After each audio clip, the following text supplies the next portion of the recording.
YT job खबर को आपण मानक बहुत बहुत स्वागत। आशा करुच्ची आपण माने बहुत भलरे थिबे। देखंतु ओडिशा फायरमैन रिक्रुटमेंट 2025 आसी जॉब अपडेट। एटा गोटे गवर्नमेंट जॉब कहले जमा भूल नहीं। सेतिपई वीडियो शेष पर्यंत निहाती देखंतु। ए वीडियो आपण माने डिटेल से सब जिनस जानिबा पई पाइबे। देखंतु we provide all the required criteria such as educational qualification, age limit, salary, important note, important date, important document, selection process, application fees and how to apply for Odisha fireman recruitment। तो details से सब जिनस आपण माने जानिबा को पाइबे। तेबे चलंतु देखि नबा। देखंतु ओडिशा फायरमैन रिक्रुटमेंट 2025 रो डिटेल्स टी director of fire and emergency service, home guard and civil defense Odisha through आपण मानकर रिक्रुटमेंट टी आसी। तो जॉब टाइप रही रेगुलर बेसिस रही, कैटेगरी रही ओडिशा पुलिस जॉब रही, पुलिस जॉब रही, नेम ऑफ द पोस्ट रही फायरमैन, टोटल पोस्ट रही 300 पोस्ट रही। देखो एप्लिकेशन मोड रही online mode. Who can apply ना ऑल ओडिशा कैंडिडेट अप्लाई कर पारिबे। प्लेस ऑफ पोस्टिंग ओडिशा भितर रही। लास्ट डेट नोटिफाई सुन। देखो लास्ट डेट मेंशन नहीं। जितेबेले भी आपण माने लास्ट डेट आसी जिवो आपण मानक पई मु आउ थरे वीडियो नै आसीबे। नहेले आपण कोन करिवे ना वेबसाइट को जाइए सब बड़े चेक करते केते बड़े भी लास्ट डेट मेंशन हो पारे।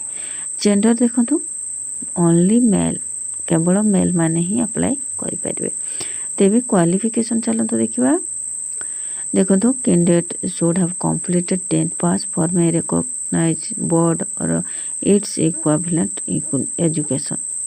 तो 10th पास करथिबे ता सहित बा इक्विवेलेंट किछि भी 10th पास रो पाठ पढ़ी ताहले आपण माने ए जॉब रे अप्लाई करि परिबे। तेबे एज लिमिट देखिबा।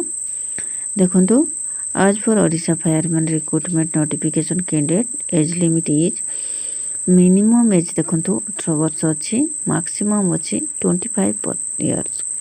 रिलैक्सेशन अछि आज पर गवर्नमेंट रूल हिसाब रे।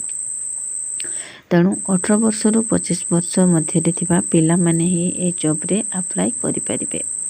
सैलरी देखंतु 19,900 टू स्टार्ट है कि 63,200 पर्यंत रही।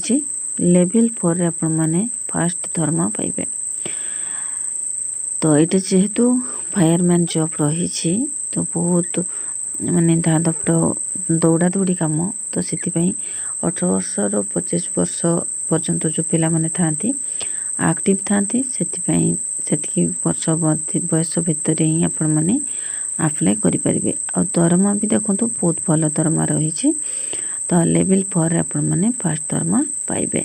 सिलेक्शन प्रोसेस देखंतु रही written examination, physical efficiency test, physical measurement test, document verification और मेडिकल एग्जामिनेशन।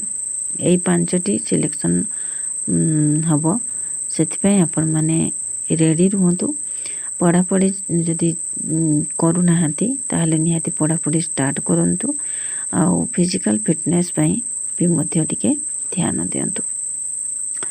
तेबे फीस देखिबा। देखंतु फीस देखंतु एप्लिकेशन फीस रही फ्री, बिल्कुल फ्री रही समस्त को पई।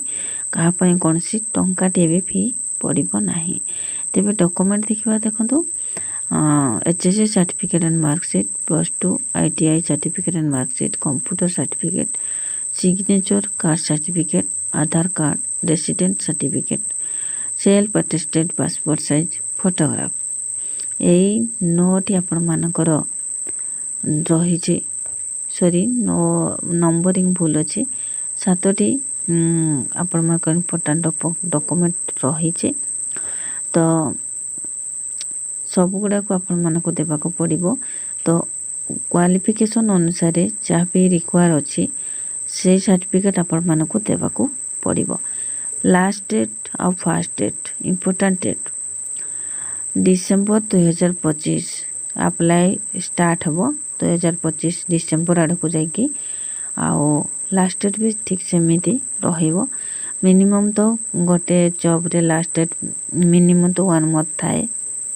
तो जिते बड़े भी आपण मानकर डेट आसीजिवो मु आपण मानकु पुणी आउथरे अपडेट देदेवी बा आपण माने कोन करिवे ना जो माने इंटरेस्टेड होछंती वेबसाइट रे जाइके आपण माने चेक करूथिबे। जेते बेले भी आपण मानकर वेबसाइट रे उपलब्ध हो आपण माने अप्लाई करनेबे। तेबे देखो इम्पोर्टेंट पीडीएफ लिंक रही वीडियो लास्ट रे इम्पोर्टेंट पीडीएफ लिंक को हमें क्लिक करवा।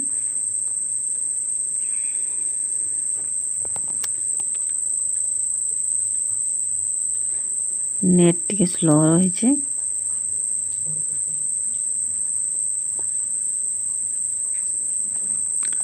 नेट स्लो अच्छी तो आपण मैंने निजे जाकि देखी नेबे सेठी मध्ये डिटेल्स रे सब जिनस थाए पुणी आउ थे डिटेल्स रे देखी नेबे।